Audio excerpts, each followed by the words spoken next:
जिल्हा परिषदेच्या शाळांमधला भिंतीवरचा फळा आणि खडू आता गायब झाले आहेत आणि त्यांची जागा चक्क डिजिटल टच स्क्रीनने घेतलीये। ऐकून आश्चर्य वाटत असेल, मात्र हे प्रत्यक्षात साकार झालंय बुलढाणा जिल्ह्यातल्या चिखली तालुक्यातल्या 186 शाळांमध्ये। जिल्हा परिषद आणि नगरपालिका शाळांमधील शिक्षणाची सध्याची स्थिती पाहून चिखलीचे आमदार राजू बोंद्रे यांनी गरुड झेप प्रकल्पाची आखणी सुरू केली आहे। या प्रकल्पाअंतर्गत त्यांनी 14 उपक्रम राबवण्याचं ठरवलंय। सर्वात प्रथम त्यांनी लोकसहभागातून ई-लर्निंग स्कूल निर्मितीसाठी प्रयत्न करण्याचं ठरवलं।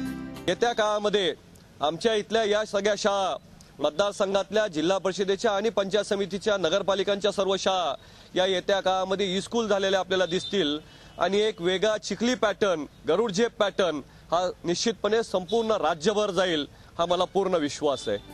या प्रकल्पाअंतर्गत शालेय मंडळाची स्थापना करून विद्यार्थ्यांना खऱ्या अर्थानं लोकशाही समजावी यासाठी प्रयत्न करण्यात येतो।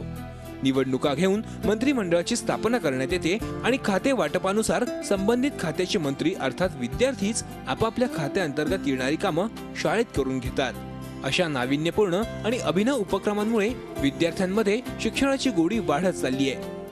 ते साहित्य भेटते ते लिहिले मागाचे असते। आमच्या इथं आमच्या शाळेत वस्तू भांडार आहे, त्याच्यात कधी स्वस्त वस्तू मिळते।